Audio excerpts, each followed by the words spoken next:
Thank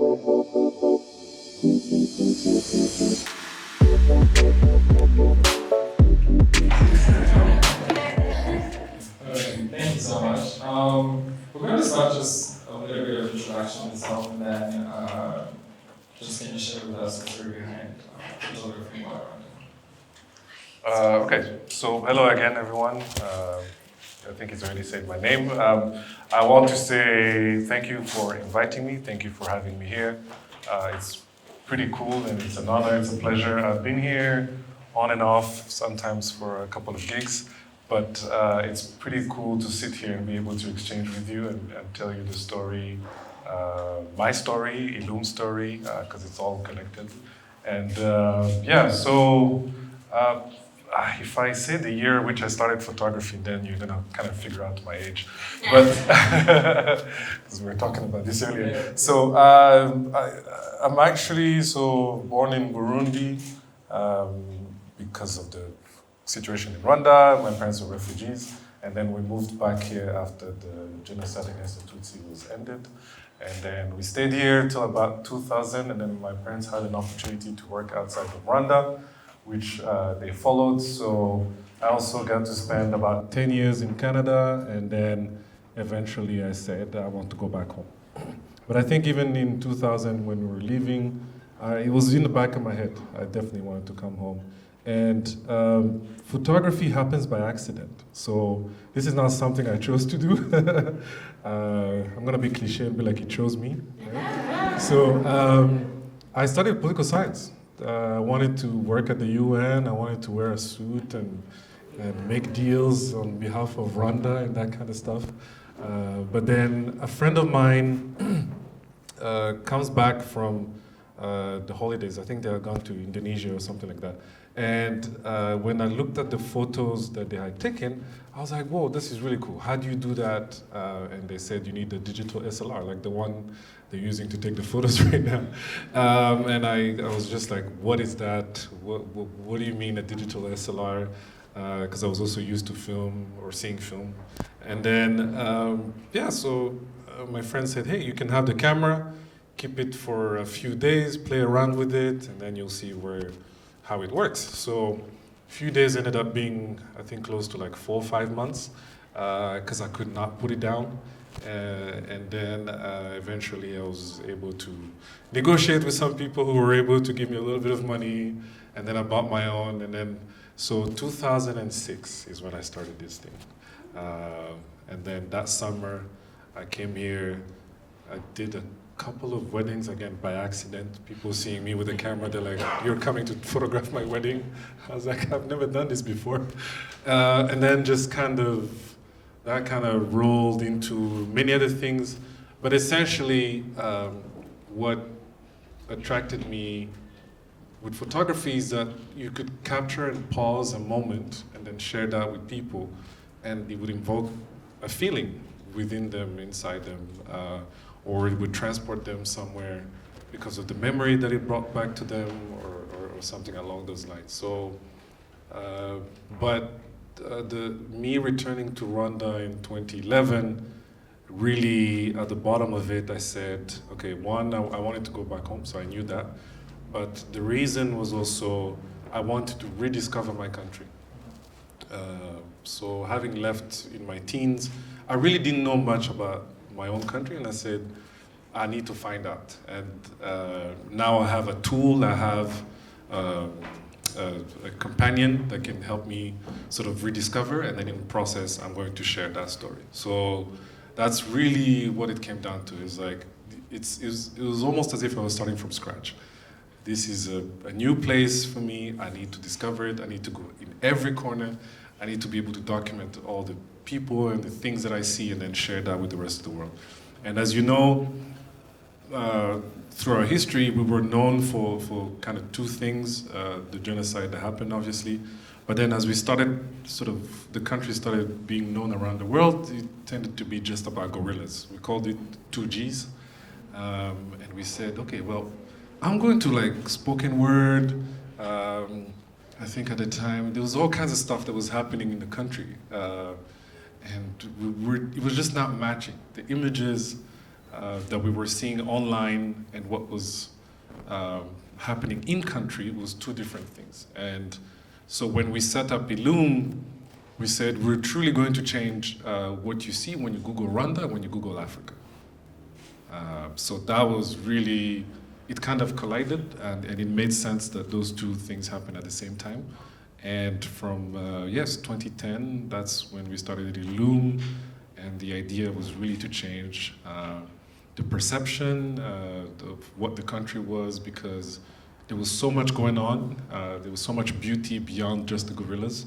Kagera, you name it, Nyungwe, all these places, the people too as well, the creative industry, all that stuff that was changing so much. We needed to match that visually so that if someone Googles or starts looking for Rwanda and they're like, okay, this is a cool place and there's cool stuff happening there. So yeah, that was really sort of the heart of what we do, yeah. Right, that's really a good story. Since you started, you say 2026? 2006. Yeah, okay, 2006. Which which photography project has been your favorite, and why? So I've had, that's a tough one. The book, This is Rwanda, I don't know if some of you have seen it or heard of it. This is Rwanda was born, again, maybe not out of an accident, but essentially we were given the opportunity to capture some images for Kagera Aviation, the helicopter company that's based here. And they needed photographs for marketing purposes. And they said, okay, who best to send Phillipe and Gael, take a helicopter, go around the country. And so we came back, I think mostly because we did the northwest, so where Gisenyi is, and the Lake Kivu, and then the volcanoes. That came back and we gave them their photos, but we looked at what we had and we said, ooh, this is really interesting. We're sitting on something very precious here. It's a perspective that is not given to everyone. It's really a privilege to be able to get into a helicopter and like fly around the country and really, again, with the idea of changing the perception, with the idea of really showcasing and storytelling the story of Rwanda and the transformation of Rwanda. We said, okay, I think we're sitting on something here pretty unique. And the idea was born to do a book. And then when we approached Kagera Aviation, it comes down to leadership. It comes down to the way the country operates. It's people who really understand and who value these kind of things. The first question they asked us was, how many flights do you need? So it wasn't about the money anymore. It wasn't about, we were ready, right? You walk into those meetings and you think, oh, they're gonna ask you about money, how long it's gonna take, all that stuff. But the first question they asked us was, how many flights do you need? And we were not ready, actually.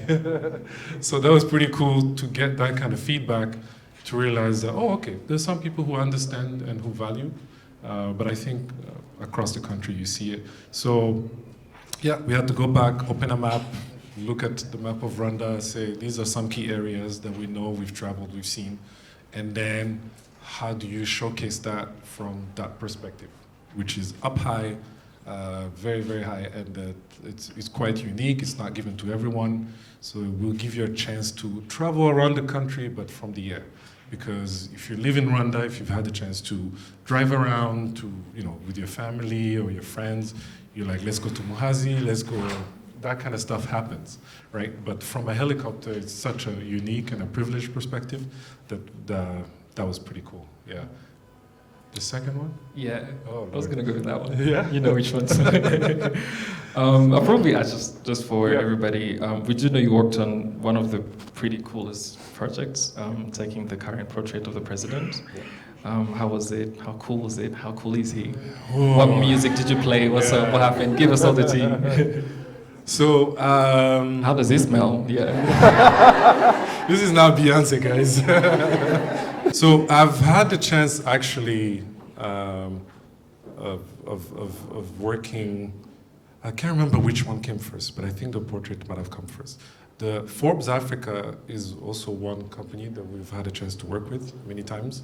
And one of the opportunities that came was to photograph the portrait because His Excellency had been nominated as African of the Year and might have been, can't remember the year, maybe 2018.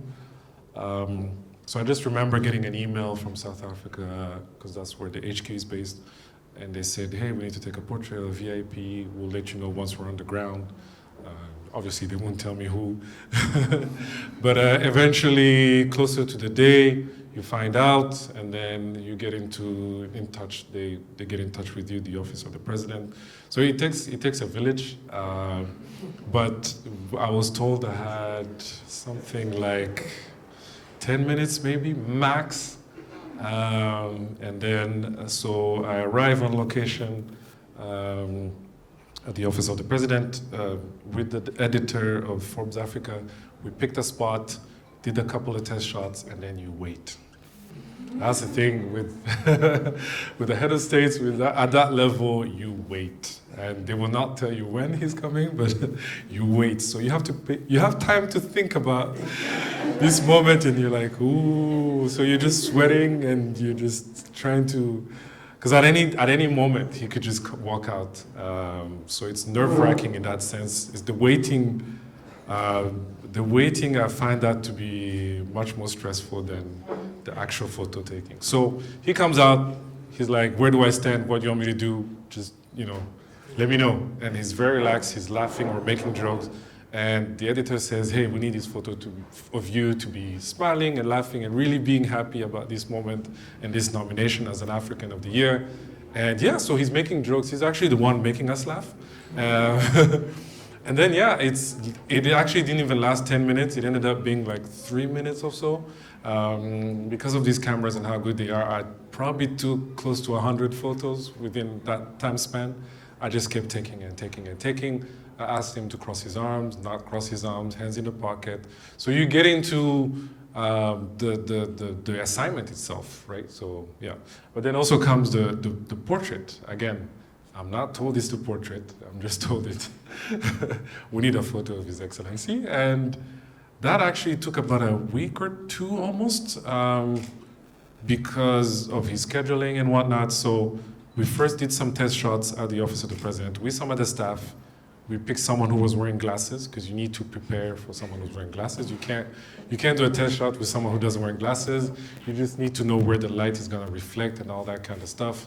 So you have time to really go through all the details necessary and pick some of the shots, make sure all the equipment they have everything at your disposal. So you agree on things, you agree on the top 3 that might be selected. And then comes the day of, I think that morning I was told, hey, you'll come in quickly, maybe at 9. They told me come at 11, you'll take the photo.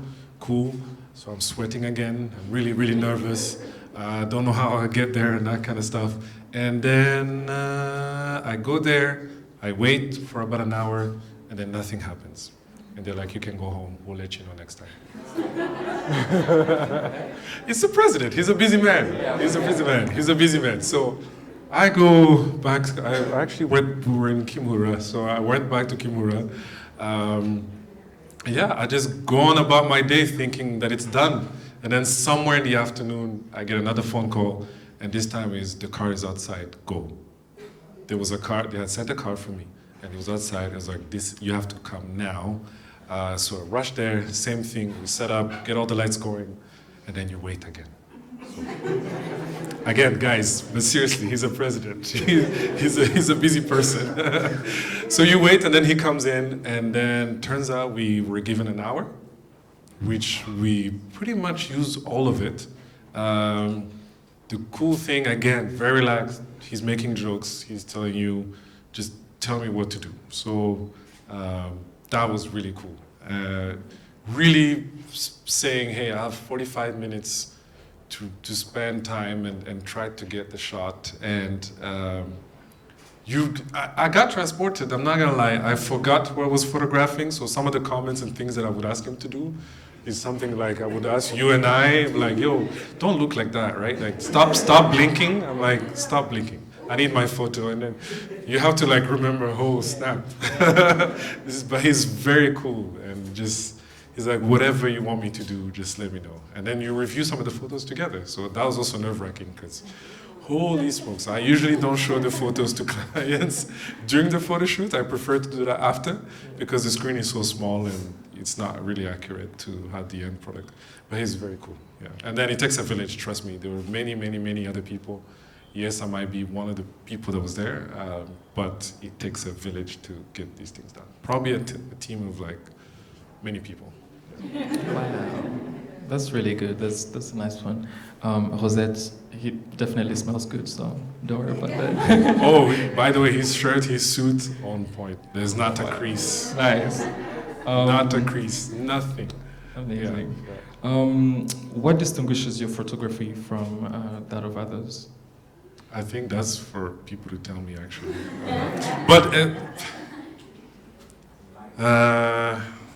So with photography itself, as a sort of an end product, when you're doing a lot of the storytelling and really trying to capture a moment, what ends up happening is with time, and this is something I've developed over time, it's truly anticipating the moment.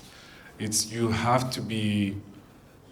almost have to put yourself in someone else's shoes, or if there's an event, if there's something going on, trying to anticipate, okay, that CEO is speaking and then he's gonna go sit down or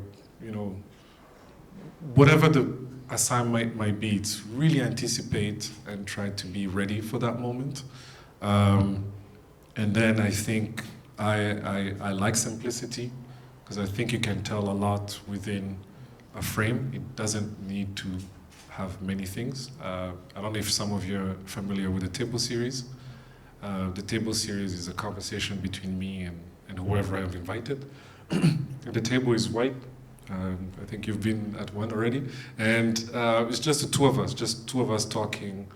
The table is white, the background is white. So really, if you're not able to bring out the story and the moment out of the person and anticipating some of the moves they might make, things might get lost. But it's truly just simplifying. I like lines. I like things that are very, there's always a line somewhere. There's always a shadow somewhere. Just constantly never settling and thinking that you've made it. Just cultivating that curiosity, because I think it will come out in the photos. You will show different ways, sort of really unexpected. I try to anticipate what someone else might think. But also, if you're patient, you will get your photo. So just be patient, and then you will get the shot that you need. Yeah. Amazing. I was just thinking about it. I think I actually asked it when I was asking about the portrait of the president.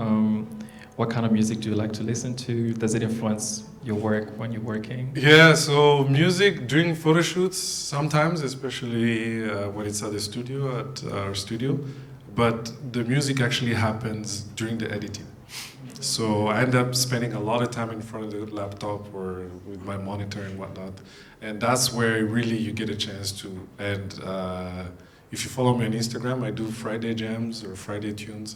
So that's where I share all that. Chances are I've listened. I have the most eclectic taste in music. Yeah, it's really almost borderless. It's cliche to say, but really, if you look at my Spotify, it's Big car. Yeah, big curve. Yeah. It's a wide range. I can listen to music from Mali. Do you know, for example, that Japan had a big funk, like funk, like a la James Brown funk era. So that kind of stuff. I can go to Japan. I can go to. The other day I was listening to the movie The Revenant, I think, is with DiCaprio. I was listening to the soundtrack. Right, so I can, just as much as I can listen to Mampiano and Ingi, I can listen to Kenya Trap is dope. I can listen to, one of your talent here. You guys are in good company, for sure. So yeah, it's really a range. I'm not limited to anything. Right. How do you view the role of visual storytelling in shaping people's perception? Yeah, great question. That's really important. I think if I rewind back and really, if you think the context of Rwanda, right? So the power of those images of what happened in 1994, right? The images were gruesome, the images were terrible, and it painted this thing of, you know, there's no hope in this country, right? But since then, and especially I would say in the 2000s, is when things really started to change. So when you have a president that is so outgoing and who's really one of our biggest ambassadors, he wears so many hats. It's the when you're speaking about it, you need to show it, and those two things need to go hand in hand. And I always thought I had a role to play in that, and things like This Is Rwanda, really to say, hey, you know what? It's the whole proverb, I think, of like, if you don't, what is it? The hunter and the lion, and if you don't tell your own story, that kind of thing. So it's really taking charge and saying, hey, we have the talent, we have the tools, and we have to tell our own story. So it's really powerful. Look at what it's done when you really think about Rwanda. If there are no photos of Rwanda, as much as the boss would be screaming and saying, hey, come do business here in Rwanda, he needs the visuals to sort of back him when he's going around the world doing that. When you look at the My Strategy, again, when you look at Visit Rwanda on the jerseys of Arsenal, PSG, when you see Messi wearing that jersey and visit, you see how viral that goes, and it triggers, again, so the power of images is quite something that you cannot underestimate. The power of storytelling through images, through visuals, it's something you cannot ignore. In our context, in our country, and I think on the continent, it goes hand in hand. And it's done also, I think, what is done, I was reading an article, I can't remember the author, but I think it was a Nigerian lady talking about, for example, I know I talk about His Excellency a lot, but his Flickr is quite unique in the sense that his photos of wherever he goes, they're available in high resolution as long as you don't sell them. You can download the high resolution, and so imagine that, which is quite unique, I think, on the continent. There aren't many presidents who make those images available for free for anyone to use. So it's that kind of thing. When you value the story behind the photo or the moment, or you understand that, excuse me, the work that you're doing paired with a great story can really impact the way you perceive a country, the way you perceive a people. And we've noticed it even with the people. I remember used to go around town and take photos of anyone walking around. But that stuff doesn't work anymore. Now people know their value. They know that this country values them.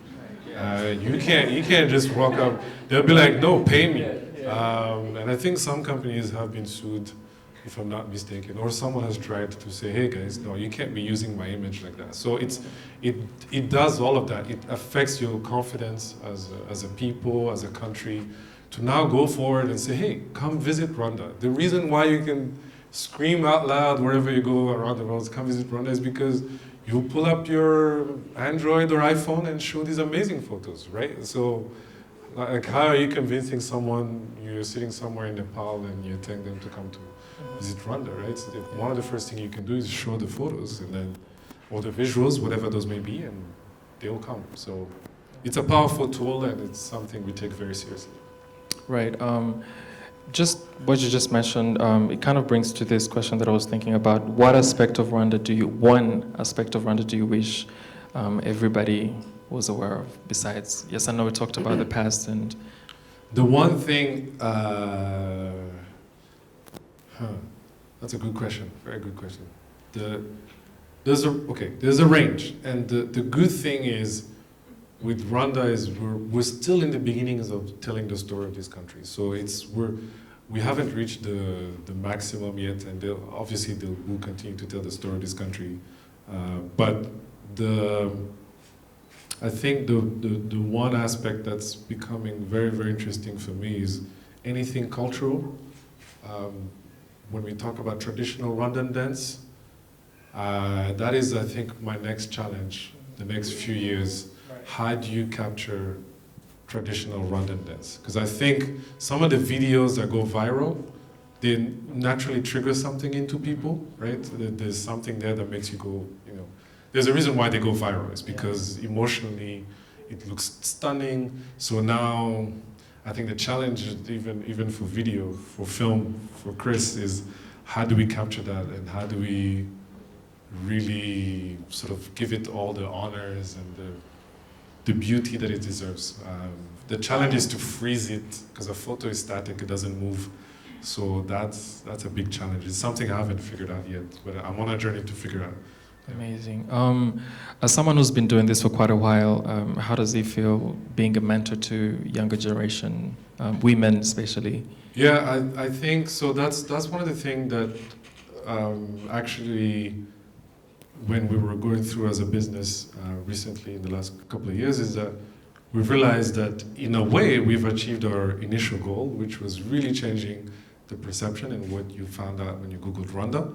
And then the next sort of thing is actually now, how do you empower, how do you sort of multiply, how do you really amplify the next generation of storytellers? That's really our next thing now. Some of you might know, but we recently won a grant from Hiva Fund, and that will allow us to work with these young ladies that are Rwanda-based at the moment, but eventually see how to do it maybe regionally and whatnot. But it's to give them a chance to up their skills and really pair them with talented women photographers across the world, and then amplify that by setting up a platform for which they'll be able to buy, sell their photos, and really have their bios up there, so you know if you're looking for someone, then the platform is there. So it's really that. It's really how do you empower the next generation, and they're very talented. So it's also giving them the tools, like, you know, how do you tell now a visual person to like work on an invoice, right? Those two things don't necessarily align, because you want to create, but when you're like, I need an invoice, and then you're like, I don't even know how to do an invoice. So they're really talented, but it's just giving them all the tools and then amplify that voice. Because I was telling you earlier, we had a funny story where someone reached out to us and they said they've only found 2 women photographers in Rwanda. We found 26. So, and there's many more since, by the way. So yeah. Right. Beaker, indeed, yes. Could you tell us how has technology kind of like impacted your photography or the people around you? So yeah, technology is a big part. Actually, so one of the things that happened, you know, our story is also tied to the development of this country. So what ends up happening is 2011, internet is expensive. I think there's still cafes and things like that for you to be able to access, but the country is already far ahead by laying the fiber around the country. So what ends up happening is, as the internet gets cheaper and more affordable, we get this spike probably around 2011, between 2011 and 2014, we saw a big spike of young people going on Instagram, right? Because now it's affordable, you can have it on your phone. And that's one of the things that really changed even the visual storytelling of Rwanda. Because now all of a sudden people could take photos and share them on their Instagram because it was a lot more affordable. So that was a big shift that we saw in Rwanda, and that kind of, we caught up with even the region, and because there was a lot of photos and content from Kenya, from Uganda, but it kind of sort of even the playing field, and we were able to, we saw a lot of youth come online and sharing their photos and their stories. The diversity of images now or the stories that are being told through visuals is quite impressive. And it simply has to do with just availability of internet. By the way, when I'm in the helicopter up there, I have 4G. Oh. Right. Yeah, Wow. I don't know the technology behind that, but What SIM card are you using? MTN. Great, amazing. We're going to take a few questions from the audience, and Be then kind. Rosette. Thank you very much for sharing your story. I think one question that I had would be around pursuing photography as a career.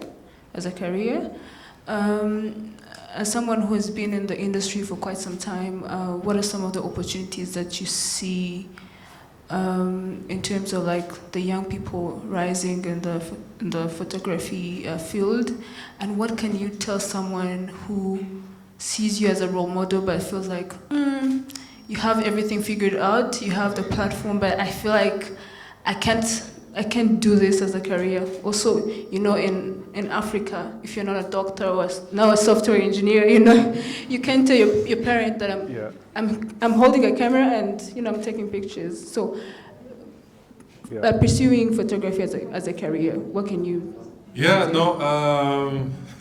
So, like I was saying, when I started in 2006, I was still doing political science. So there was no way of escaping that, African parents and whatnot.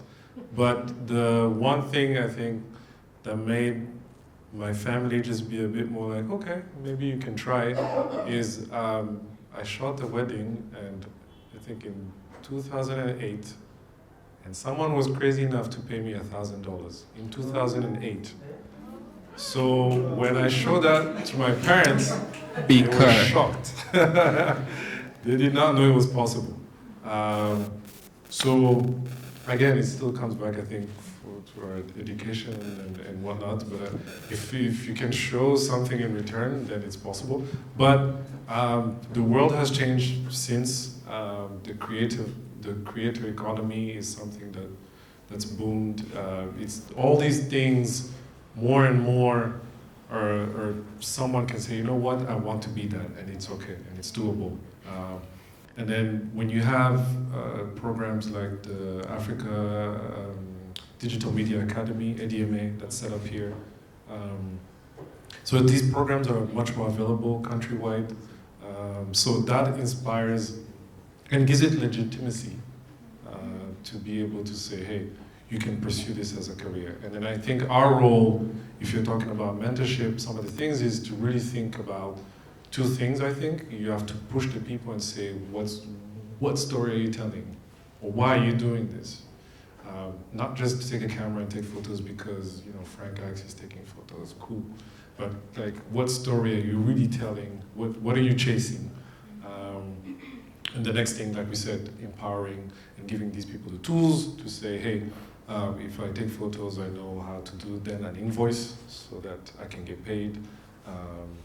Know to ask, 50% advance payment, making sure your portfolio is organized and it's very legit, and you have contacts and references and all. So it's giving you those extra tools to be able to navigate this world, because at the end of the day, you will have to get paid so that you can pay the bills. So it's also a very expensive hobby. If I looked around here, just all this equipment that's around here, easily $100K US dollars we're talking about here worth of equipment, just some of these cameras and things. Yeah, so at any given time, we could be walking around with 5 to 10K worth of equipment, so it's not cheap. Value the storytellers. It's pay them their worth. It's not cheap. And then I think Malik has been screaming this, and all of us have. But yes, it's important to understand those things, and then the experience, obviously. But it's at the end of the day, but find why. Why are you chasing it? What story do you want to tell? I have a couple of questions. I don't know how to verbalize them. One is the advent of artificial intelligence, something that we're all looking at. We're all We're all trying to learn how we feel about it. On one side of the coin, we know that it's availing a lot of tools to people who wouldn't otherwise afford it. So for instance, you have like headshot AI, where you post like a couple of selfies and then you say, hey, give me a professional LinkedIn or whatever it is. So that avails that person for $10 to have like professional headshots. But then on the flip of the coin, it's taking careers from photographers, and that's happening to a lot of areas in creatives. You know, like, oh my God, Dominique, I'm probably looking at 5 years into my job personally right now, and you know. So as much as we're talking about this as a future career, and there's a lot of mentorship happening, lifting young photographers up, how are you looking at the future? And are you looking at AI as a partner, or are you looking at it as an enemy? How should we? Well, enemy is probably a strong word. Like how? Threat, yes. How do we look at it? How do we engage with it? How do we stay ahead of the curve as well? Yeah. No, that's a very good question. AI, I think, has made a lot of noise, and rightly so, as of late. We're not immune to it, and I think you guys are actually also right in the thick of it, because now, someone can code something quickly and all of a sudden jobs will disappear. But I think with technology, a lot of the stuff that happens is every few decades or so, something comes along and it threatens to take away everyone from their jobs, but in the end, I think it's fine. So it's just the same way there was a transition from film to digital. People panicked. Some missed the boat, like Kodak almost missed the boat completely. Same thing like the Blackberries that missed the boat, the Nokias, right? All those, you end up with a few that missed the boat, but essentially I think one of the biggest characteristics, I think, as human beings is the ability to adapt, and we will adapt. So even in our field, I saw a conversation on Twitter, someone was asking, but is it a photo in the end? If it's done by AI and whatnot, is it a photo, right? Versus me taking a camera and actually freezing a moment. So, you know, if we start shifting around the definition of what a photo is, then maybe that's the issue. But essentially, we will come up with a new word. It will be called something else. It will be maybe not, AI photo seems like an easy one, but there will probably be invented a new word to describe it, and then we will understand that there are photos that are taken traditionally, and then the photos that are taken and modified by AI. So the whole thing is, I'm not worried so much. And then some of the good things is, well, the continent is also playing catch up, but also the continent is very, very innovative. Sometimes we come up with a lot of stuff ahead of everyone else. So I'm not too worried, because if there's a resourceful people, it's this continent of 54 nations. We're quite resourceful, and people are very creative, and a lot of people, the rest of the world tends to copy us, and they'll never admit it. But yeah, as a continent, I feel very, very, very excited, because then, like you said, it would unlock and will give a chance to other youth and people who are interested in just visuals in general, being able to come up with new ways of telling stories. So it's very exciting, if anything, Yeah, the story. My question is still around threats and opportunities in your space. Photography has been democratized a lot with the surge of mobile devices. Almost everyone here feels like they're the dopest photographer with their iPhone and Google Pixels. Zoe, He's talking about himself? Yeah. Himself, Zoe. And portrait mode. My question is, what kind of adjustments did you find yourself having to make to still get people's attention and still make this a sustainable business? And then, what's the future of HDR cameras, these big devices that we have, when we see these mobile devices actually getting more and more powerful every day? Yeah. No, that's a fascinating question, something we think about all the time. But so I think we touched on it just a little bit. By the time you get to a photo, that's really at the end of, if I can use some fancy terms, value chain. So that's really like at the end of it, right? If you don't have a great story, if you're not chasing something really, like what are you trying to capture, right? The tool is there, which is the phone or the digital SLR. That's all there. And it gets better and they sell you guys with all the pixels, but that pixel stuff is BS. It's a marketing ploy. So continue to fall for it. I have fallen for it. It's fine. Yeah, no, it's a marketing ploy. But at the end of the day, what story are you telling? Why are you doing it? What's making you wake up in the morning and really pick up that tool, then create that photo? Because I've seen, and I follow photographers who only use their phones, and the images are stunning, right? The storytelling, the simplicity behind it is really, truly remarkable. So if you haven't found your why, if you're just kind of copying what everybody's doing, it's gonna look like it.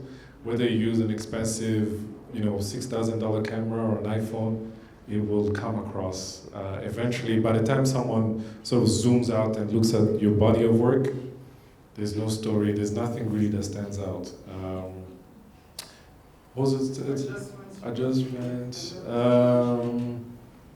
No, then it goes really technical, just really understanding like what the tool you're using, what are you trying to achieve with it. So going back to, for example, this is Rwanda, we had specific cameras with over 35 million megapixels because when you print, you need really the photo to be sharp, right? As opposed to an iPhone photo. So the advancements, they're really helpful and you use them for very specific reasons. So yeah, it's okay. It's navigable. You just have to stay with the times. It changes the way Google phone comes out every year. Cameras come out every year as well. And they just keep getting better and better and better and better. And it keeps getting more expensive and more expensive. Awesome. Do you have? Hi. Hi. So my question is, what were the main obstacles that you faced when you started Illume? And also, what was your strategy? What is the strategy that you used to change people's perspective around photography here in Rwanda? Because I think you mentioned that you started in 2011, and I think people's perspective was not really that open about photography. So I'm just curious about your strategy. Oh, thank you for that. So that gives me a chance actually to plug in Illume, which I didn't do at the beginning. But Illume is a communication agency, a Pan-African communication agency based out of Kigali. And essentially what we do is a lot of content strategy, content creation, and then content marketing. So we look at the story behind, or what are you trying to tell, and we really think about that deeply and try to understand what you're trying to achieve. And then we'll create the visuals, photos, videos, graphic design, whatever that needs to be done to support that. And then we will use all of our marketing tools, PR and social media to get that story out. So when we started Illume, like you mentioned, the idea was to say, hey, if you really think about all those things, and by the time you think about the audience, we think it's valuable for you to pay for a photographer or a team who understands all of that. And that was really, it took time. We had to educate our clients. Oftentimes they will tell you we want things, but in reality, the more you ask questions, they actually had no idea what they wanted, and so you had to hold their hand throughout that whole process.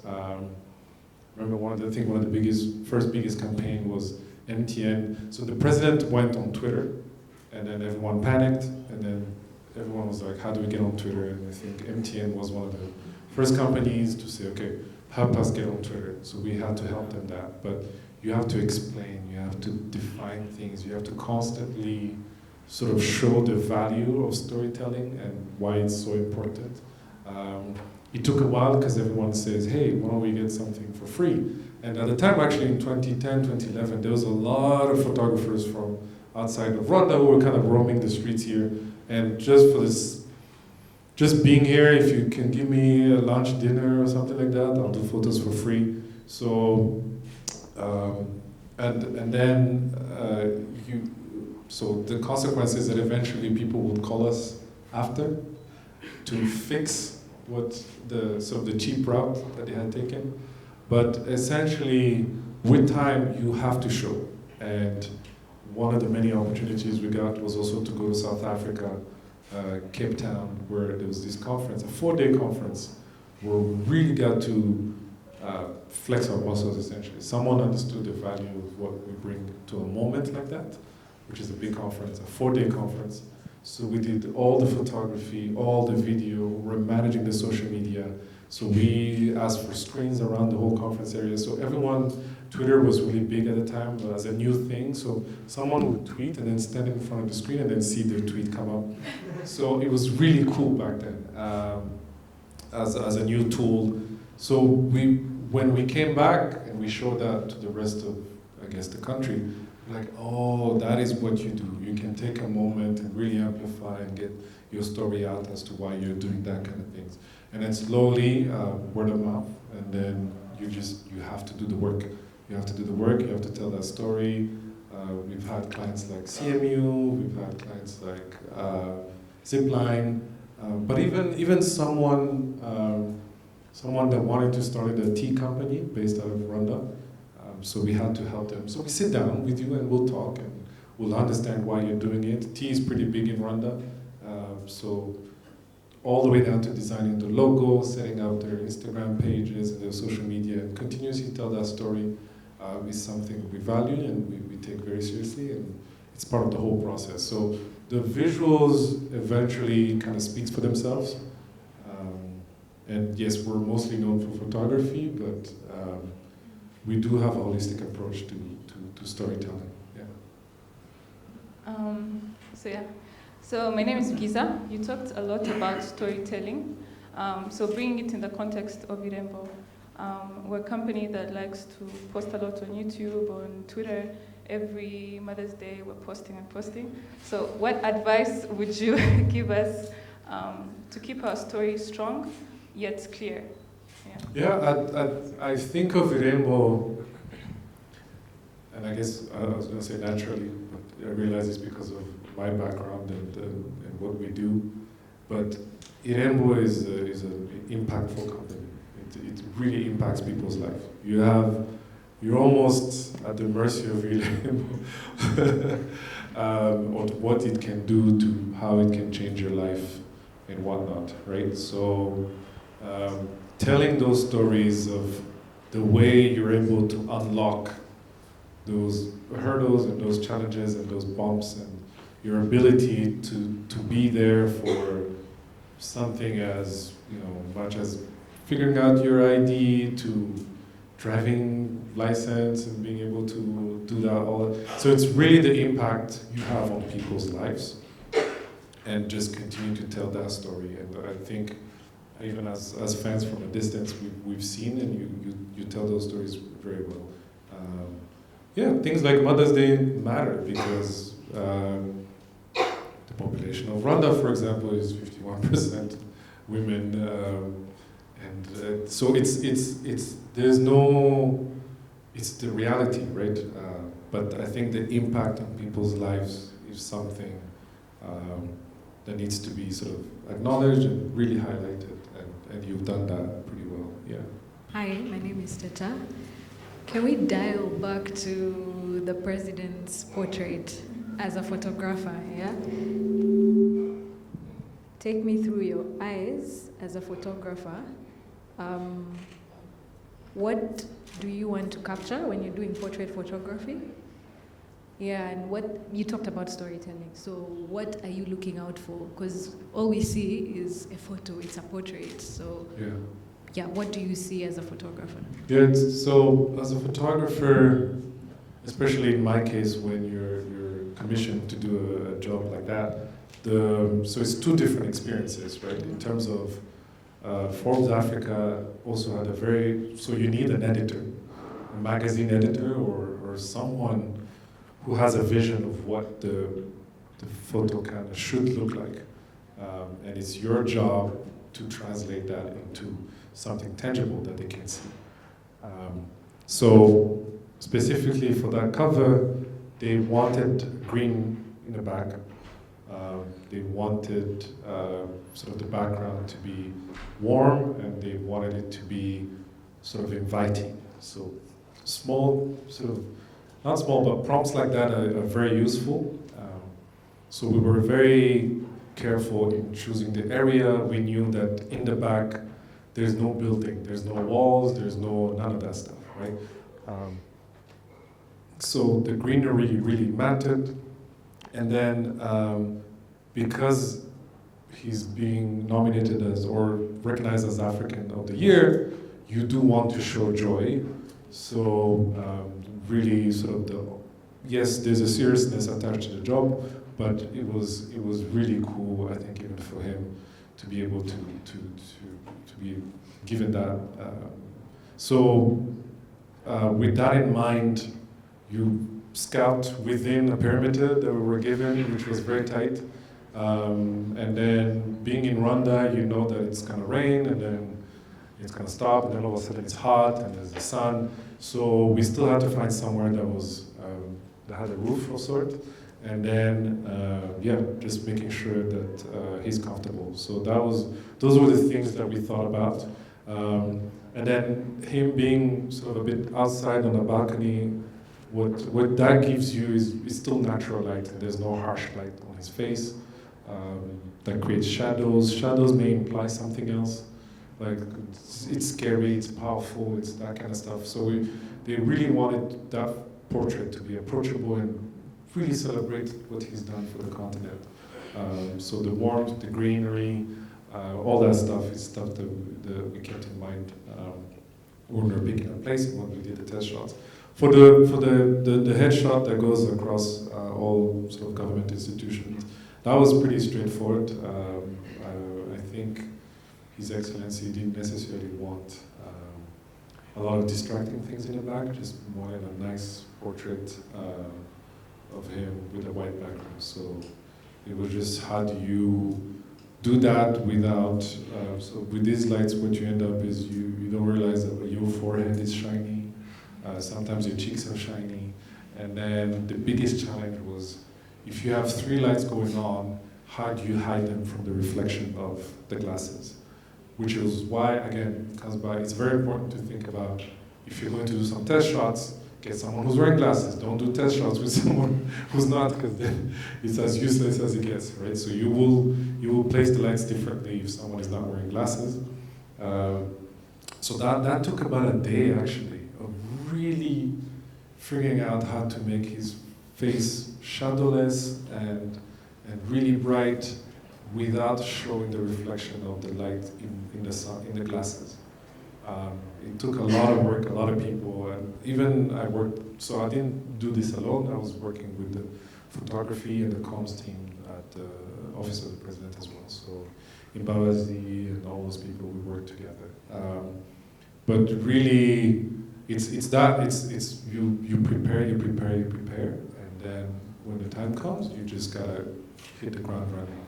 And then because the window is so small, there's no time to, you really forget, like I was saying, you forget even who you're photographing, and it becomes, because at the end of the day you have to deliver, right? So you're really thinking about, hey, I have to deliver something solid here. So yeah, so you're balancing the sort of the technical side, and then just try to make sure that he's still relaxed and you're able to pull off that photo. And we were able to, yeah, we were able to. I think we took over 500 photos. Yeah. My name is Zoe. I just wanted to ask a question as a photography fanatist. Big so you bird. talked. Yeah, come on. So you talked about having the equipment very expensive, as we all know. I just wanted to ask you, what is your favorite camera so far? Like your baby, like when you're taking pictures? Yeah. So I think as photographers, some of us, you start your career, whichever camera they give you first is what you tend to go with. I know like my colleague Gael, because his dad was using Nikon, gave him a Nikon, and then he was a Nikon person ever since. For me, the person that lent me the camera for a few days that turned into months, it was a Canon. So I started with Canon. But now there are other brands and whatnot, so the ideal setup for me is a Canon 5D Mark II with a 35mm 1.2 Nikon lens. So Nikon lens. Beaker. Yeah. Old school film Canon Nikon lens on a digital camera give you really awesome product. Yeah. Thank you so much for your time. Thank you guys for attending. This was amazing, and see you again. Thank you, Danny.